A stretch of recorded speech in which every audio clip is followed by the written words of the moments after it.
Hello दोस्तों, स्वागत है आप सभी का अपने यूट्यूब चैनल मिशन खाकी पर। आज बात करने वाले हैं सशस्त्र सीमा बल में सब इंस्पेक्टर की जॉब प्रोफाइल के बारे में। इससे पहले मैंने आपको सीआरपीएफ में सब इंस्पेक्टर और सीआईएसएफ में सब इंस्पेक्टर की जॉब प्रोफाइल के बारे में बताया था, और उन्हीं वीडियोस पे कमेंट आए थे कि एसएसबी में सब इंस्पेक्टर के बारे में भी एक वीडियो बना दो। तो आज इसी के बारे में बात करने वाले कि जॉब प्रोफाइल क्या रहती है, demerits of SSB, new transfer policy of SSB, best force for further studies. SSB को क्यों ये माना जाता है कि सबसे अच्छी फोर्स अगर आपको आगे तैयारी करनी है। और सबसे बड़ा ये आपका डाउट हो मैंने क्यों लिखा है SSB is equal to BSF plus CISF. तो चलिए स्टार्ट करते हैं। अगर चैनल पर नए तो सब्सक्राइब ज़रूर करना, क्योंकि यहाँ पर आपको एसएससी सीपीओ से रिलेटेड एक एक इन्फॉर्मेशन टाइम टू टाइम दे दी जाती है। अगर आपका कोई डाउट हो तो आप कमेंट करके बताना, आपका रिप्लाई ज़रूर करूँगा। और वीडियो अच्छी लगी तो लाइक ज़रूर करना। अब बात करते हैं जॉब प्रोफाइल के बारे में कि एसएसबी में सब इंस्पेक्टर की क्या जॉब प्रोफाइल रहती है। एसएसबी में सब इंस्पेक्टर का जो, चाहे सब इंस्पेक्टर हो, चाहे कांस्टेबल हो, चाहे असिस्टेंट कमांडेंट हो, सबसे पहले आपको बताता हूँ एसएसबी की क्या जॉब प्रोफाइल है। एसएसबी का काम है इंडो नेपाल और इंडो भूटान बॉर्डर की प्रोटेक्शन करना। साथ ही छत्तीसगढ़ झारखंड में जो आपके नक्सल इंसर्जेंसी ऑपरेशन होते हैं उसके अंदर आपको रोल प्ले करना पड़ता है लोकल पुलिस के साथ। और अगर आपकी कहीं इलेक्शन वगैरह होते हैं तो वहाँ पर आपको ड्यूटी करनी पड़ती है, वहाँ पर आपकी डिप्लॉयमेंट की जाती है। तो 3 काम एसएसबी के मेन है। सबसे बड़ा जो इसका मेन काम है वो है इंडो नेपाल बॉर्डर पर जो आपकी स्मगलिंग होती है और जो आपकी बॉर्डर गार्डिंग फोर्स है उस तरीके से काम करती है। लेकिन एक अच्छी बात यह है कि इसको एसएसबी को सिर्फ इंडो नेपाल और इंडो भूटान बॉर्डर पर ही पोस्टिंग मिलती है, इंडो पाक बॉर्डर पर आपकी पोस्टिंग नहीं होती है। तो ये आपका थोड़ा सा एक प्लस पॉइंट आप कह सकते हैं एज़ कम्पेयर टू बीएसएफ। इसमें थोड़ा रिस्क कम रहता है। बीएसएफ के अंदर आपको हमेशा मेजर पॉसिबिलिटी यही है कि आपको वहाँ पर हार्ड एरिया में पोस्टिंग मिलती है, लेकिन एसएसबी में आपको पब्लिक डीलिंग भी करनी पड़ेगी, आपको एक पुलिस फोर्स की तरह भी काम करना पड़ेगा, क्योंकि आप इंडो नेपाल बॉर्डर पर अगर आपकी पोस्टिंग हो गई तो आपको नारकोटिक्स वगैरह इस तरीके से काम करना पड़ता है। जो आपकी एनसीबी होती है ना, नारकोटिक्स कंट्रोल ब्यूरो, जो भी एसएससी जीडी के थ्रू भर्ती हुए थे पिछली बैच वाले, उनके साथ मिलकर आपको इंडो नेपाल बॉर्डर पर स्मगलिंग को रोकना पड़ता है। तो यहाँ पर आपको लोकल पुलिस के फीलिंग भी आएगी और साथ में आपको आर्मी वाली फीलिंग भी आएगी। तो एसएसबी का मेन काम होता है Indo Nepal Indo Bhutan border पर ड्यूटी करना, और साथ ही आपका जो नक्सलाइट ऑपरेशन होते हैं छत्तीसगढ़ झारखंड, आपको वहाँ पर भी भेजा जाता है। तो ये काम होता है एसएसबी का। अब सब इंस्पेक्टर की बात करते हैं कि सब इंस्पेक्टर का क्या रोल रहता है। अगर आपकी पोस्टिंग इंडो नेपाल बॉर्डर पर आ गई, इंडो नेपाल बॉर्डर पर अगर आपकी पोस्टिंग आ गई या भूटान बॉर्डर पर आपकी पोस्टिंग आ गई, तो एक सब इंस्पेक्टर वहाँ पर प्लाटून कमांडर होता है। और चाहे कोई सी भी फोर्स हो, सब इंस्पेक्टर को प्लाटून कमांडर ही बोलते हैं। अब ये डिपेंड करता है आपकी फ़ोर्स पर कि आपके अंडर में कितने आदमी काम करेंगे। अगर एसएसबी की बात करूँ तो बहुत छोटी फ़ोर्स है और काफ़ी नई फ़ोर्स भी है। तो एसएसबी के अंडर में 40 के आसपास आपके आदमी काम करते हैं एक सब इंस्पेक्टर की प्लाटून के अंदर। और अगर असिस्टेंट कमांडेंट की बात करूँ तो कंपनी कमांडर बोलते हैं असिस्टेंट कमांडेंट को, और उनके अंडर में 130 से 140 आदमी काम करते हैं। तो बहुत बड़ा नंबर है। 40 आदमी आपका ऑर्डर मानेंगे और आप उनको गाइड करेंगे, ठीक है। तो बहुत ज़्यादा रिस्पॉन्सिबिलिटी वाली जॉब है। अब मान लो अगर आपकी बॉर्डर एरिया में पोस्टिंग है एसएसबी के अंदर, तो आपको वहाँ पर बॉर्डर आउटपोस्ट होती हैं। बॉर्डर आउटपोस्ट जैसे आपने देखा होगा कि गन लेकर खड़े रहते हैं आउटपोस्ट के ऊपर और मॉनिटर करते हैं, एक एक सिचुएशन एक एक चीज़ को देखते हैं। तो जो उनकी ड्यूटी लगाई जाती है वो एक सब इंस्पेक्टर द्वारा लगाई जाती है। कौन सा आदमी किस आउटपोस्ट पर खड़ा होगा, आपको उनका रोल कॉल करना पड़ता है, उनकी अटेंडेंस लेनी पड़ती है, उनकी ब्रीफिंग करनी पड़ती है, उनको गाइड करना पड़ता है किस तरीके से आपको ड्यूटी करनी है। और जो भी बॉर्डर एरिया में एक्टिविटी होती है, सब हर एक चीज़ की जिम्मेदारी आपकी होगी। अगर आप बॉर्डर आउटपोस्ट पर आपकी पोस्टिंग है तो आप वहाँ पर सबसे सीनियर ऑफिसर होंगे और काफ़ी रिस्पॉन्सिबिलिटी भरी जॉब है आपकी, ठीक है। तो ये तो आपको बॉर्डर एरिया में अगर पोस्टिंग है तो आपको ये काम करना पड़ता है। एक तो आपकी होती है बॉर्डर एरिया पोस्टिंग, और एक आपकी होती है फ्रंटियर पोस्टिंग। एसएसबी के 8 फ्रंटियर हैं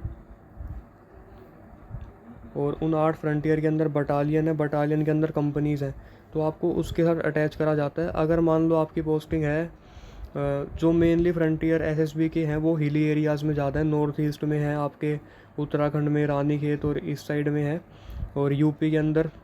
तो इन्हीं मेजर स्टेट के अंदर आपकी पोस्टिंग रहती है ज़्यादातर एसएसबी में। तो जो लोग बिहार, यूपी, नॉर्थ ईस्ट के हैं उनके लिए तो बहुत अच्छी फोर्स है। आप ये समझ लीजिए कि आपके लिए होम पोस्टिंग का ही काम करेगी, ये आपको अपने होम स्टेट के आसपास ही रहने को मिलेगा। लेकिन जो लोग नॉर्थ मतलब दिल्ली, हरियाणा, राजस्थान यहाँ के हैं उनको थोड़ी प्रॉब्लम हो सकती है, क्योंकि उनको ईज़िली अपनी होम स्टेट में पोस्टिंग नहीं मिलती, क्योंकि एसएसबी की कम बटालियन है। और अगर आप दिल्ली में आपको पोस्टिंग मिल सकती है थोड़े टाइम बाद।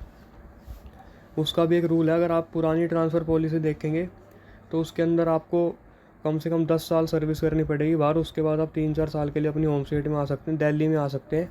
लेकिन अभी एक नई ट्रांसफ़र पॉलिसी आई है और उसके हिसाब से आपको पहले बॉर्डर एरिया पोस्टिंग करनी पड़ेगी, फिर फ्रंटियर पोस्टिंग, उसके बाद आपका जब कूलिंग ऑफ पीरियड होगा जब आप दिल्ली में आएंगे, या जहाँ पर भी आप जाना चाहते हैं आप वहाँ पर जा सकते हैं।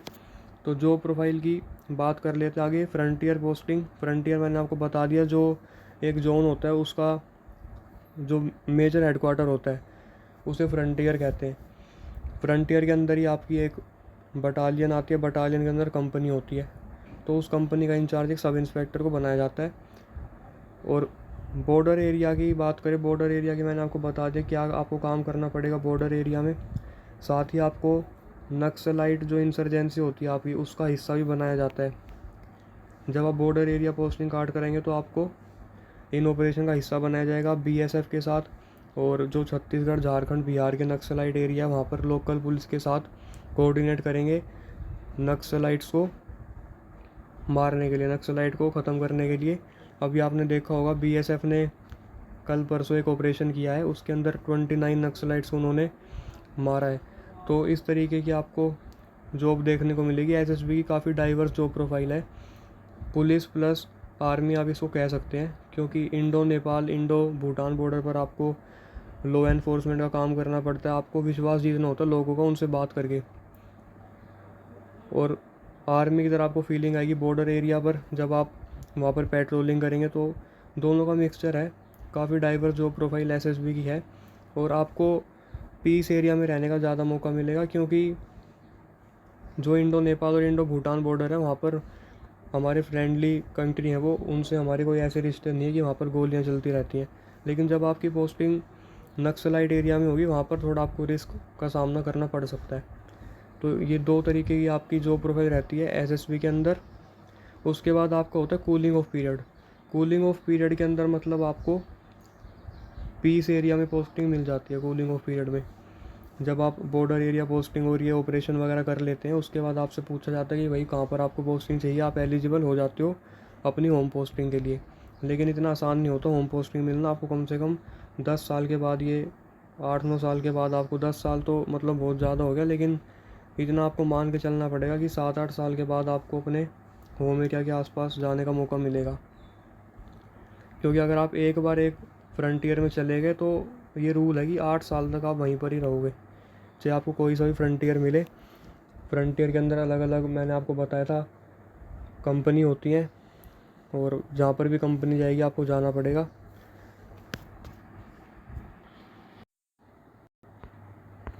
ट्रांसफ़र पॉलिसी की बात करें, ट्रांसफ़र पॉलिसी के बारे में मैंने आपको भी बता दिया पीछे, एक बार और बता देता हूँ।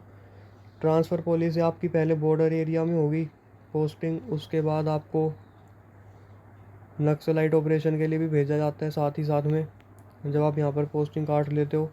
और उसके बाद आपका कूलिंग ऑफ पीरियड होता है, जहाँ पर आपको आपकी चॉइस की पोस्टिंग मिल जाती है। और नॉर्मली देखा जाए तो हर एक फोर्स का यही रूल है कि 4 साल आपको हार्ड एरिया में काटने पड़ेंगे, 3 से 4 साल। उसके बाद 3 से 4 साल आपको फिर से एक मॉडरेट एरिया में काटने पड़ेंगे, जहाँ पर रिस्क आपका बराबर रहता है। और उसके बाद आपको 3 से 4 साल के लिए अपनी पीस एरिया में भेज दिया जाता है, जहाँ पर भी आप पोस्टिंग चाहते हैं वहाँ पर। और अगर आप चाहें तो, अगर आपको ये लगता है कि मुझे एक ही जगह पर परमानेंट पोस्टिंग चाहिए कम से कम 12 से 13 साल के लिए, तो आप ट्रेनिंग में अच्छा परफॉर्म कीजिए, आपको इंस्ट्रक्टर के रूप में रख लिया जाएगा।